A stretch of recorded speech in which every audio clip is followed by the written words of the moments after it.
किसी ने क्या खूब कहा है, यूं तो गिरने के लाखों मुकाम होते हैं, पर यह क्या किया कि तुम खुद की नजरों में ही गिर गए।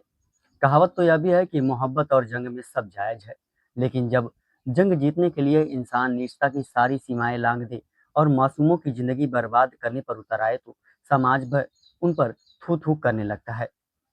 आज की जो कहानी मैं आपको सुनाने जा रहा हूँ वो बिहार प्रदेश के मधेपुरा जिले की एक ऐसी ही रोंगटे खड़े कर देने वाली घटना है, जहां अपनी पुरानी रंजिश का बदला लेने के लिए एक परिवार ने ऐसा घिनौना खेल रचा जिसने पुलिस, समाज और कानून सभी के होश उड़ा दिए। आखिर क्या था वो झूठा षड्यंत्र? आइए जानते हैं इस पूरी कहानी में। घटना बिहार के मधेपुरा जिले के सिंहेश्वर थाना क्षेत्र की है। एक दिन लगभग 45 साल की एक महिला जिसका नाम रानी देवी था, रोते बिलखते हुए सिंहेश्वर थाने पहुंचती है। उसकी आंखों में आंसू थे, वो बेबसी से कांप रही थी। उसने पुलिस के सामने एक ऐसा खौफनाक बयान दिया जिसे सुनकर थाने में मौजूद हर कोई सन्न रह गया। महिला ने आरोप लगाया कि गांव के 5 लोगों ने मिलकर उसके साथ सामूहिक बलात्कार किया है। इतना ही नहीं, जब उसका पति दिनेश सिंह उनके सामने हाथ जोड़कर रहम की भीख मांग रहा था तो दबंगों ने उसकी एक न सुनी और उसके पति का भी अपहरण करके ले गए। महिला का रोना और उसकी हालत देखकर पुलिस ने मामले को गंभीरता से लिया। तुरंत उन 5 लोगों के खिलाफ संगीन धाराओं में मुकदमा दर्ज कर लिया गया और पुलिस आरोपियों की तलाश में जुट गई। दिन बीतते गए, 10, 15, 20 दिन गुजर गए। पुलिस लगातार उन 5 नामजद आरोपियों को पकड़ने के लिए छापेमारी कर रही थी, लेकिन वो हाथ नहीं आ रहे थे। दूसरी तरफ गायब पति दिनेश सिंह का कोई भी दूर दूर तक सुराग नहीं मिल रहा था। इस दौरान वो महिला रोज थाने आती, कोने में बैठकर रोती और अपने पति को ढूंढने व बलात्कारियों को फांसी दिलवाने की गुहार लगाती। पुलिस को लगने लगा कि शायद आरोपियों ने महिला के पति की हत्या करके उसकी लाश को कहीं छिपा दिया है। तमाम मशक्कत के बाद आखिरकार पुलिस ने उन 5 लोगों को हिरासत में ले लिया। जब पुलिस ने थाने ले जाकर उनसे कड़ाई से पूछताछ की तो पांचों ने साफ इनकार कर दिया कि उन्होंने ऐसा कोई अपराध नहीं किया है। पुलिस ने उन्हें उन्हें थर्ड डिग्री टॉर्चर भी दिया, लेकिन हर बार उनका एक ही जवाब था, हम बेकसूर हैं, हमने कुछ नहीं किया। इधर महिला का मेडिकल टेस्ट भी कराया गया था। दूसरी तरफ उन 5 लोगों की जिंदगी नर्क बन चुकी थी। भले ही पुलिस के पास पुख्ता सबूत न होने के कारण वो जेल नहीं भेजे गए थे, लेकिन समाज में उन्हें उन्हें हवस का दरिंदा और कातिल मान चुके थे। उनका व्यापार, नौकरी और इज्जत सब कुछ दांव पे लग चुका था। लगभग 2.5 महीने बीत चुके थे। महिला ने पुलिस पर दबाव बनाने के लिए एसएसपी, डीआईजी, मंत्रियों और स्थानीय नेताओं के यहाँ चक्कर काटने शुरू कर दिए थे। ऊपर से दबाव आता तो पुलिस फिर उन 5 लोगों को उठाकर थाने ले आती। मानसिक रूप से पूरी तरह टूट चुके उन 5 लोगों ने एक दिन बैठकर आपस में बात की।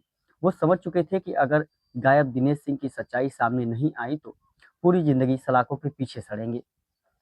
उन पांचों ने मिलकर एक बहुत बड़ा कदम उठाया। उन्होंने दिनेश सिंह की पुरानी फोटो निकलवाई और उसकी दर्जनों कापियां छपवाई। पांचों अलग अलग दिशाओं में निकल पड़े। बस स्टेशन, रेलवे स्टेशन, रिश्तेदारियां, गली मोहल्ले, यहाँ तक कि 300 किलोमीटर दूर नेपाल की सीमाओं तक वो फोटो लेकर भटकने लगे। वो हर आते जाते शख्स से फोटो दिखाकर पूछते, क्या आपने इस आदमी को कहीं देखा है? खोजते खोजते कई दिन बीत गए। तभी उनमें से एक शख्स घटना स्थल से काफी दूर एक क्रिश्चियन मिशन हॉस्पिटल के बाहर थका हारा चाय पी रहा था। तभी वहां से एक नर्स गुजरती है। उस शख्स ने आखिरी उम्मीद के तौर पर वो फोटो नर्स को दिखाई। फोटो देखते ही नर्स ने कहा, इनकी शक्ल तो अस्पताल के कमरा नंबर 7 में भर्ती मरीज से काफी मिलती जुलती है। यह सुनते ही उस शख्स के पैर कांपने लगे। उसने चुपके से जाकर खिड़की से अंदर झांक कर देखा। अंदर का नजारा देखते ही उसके होश उड़ गए। जिस दिनेश सिंह को उसकी पत्नी मुर्दा बता रही थी, जिसके कत्ल के इल्जाम में 5 परिवारों की जिंदगी बर्बाद हो रही थी, वो दिनेश सिंह अस्पताल के बिस्तर पर मजे से आराम कर रहा था और उसके पास ही उसका ससुर यानी कि रानी देवी का पिता बैठा हुआ था। उस शख्स ने बिना एक पल गवाए तुरंत पुलिस को सूचना दी। पुलिस मौके पर पहुंची और रंगे हाथों दिनेश सिंह और उसके ससुर को हिरासत में ले लिया। उसके बाद रानी देवी को भी थाने बुलाकर जब कड़ाई से पूछताछ की गई तो सारा काला सच बाहर आ गया।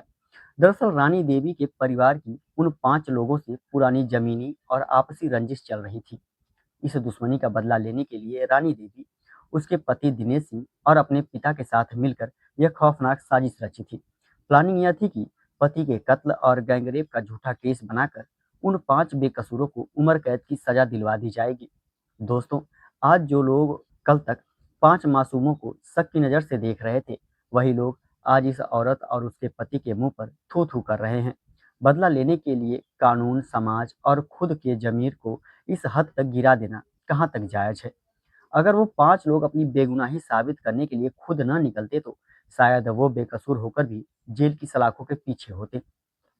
इस घटना पर आपकी क्या राय है? क्या ऐसे झूठे केस करने वालों के खिलाफ भी सख्त से सख्त सज़ा होनी चाहिए? कमेंट करके ज़रूर बताइए।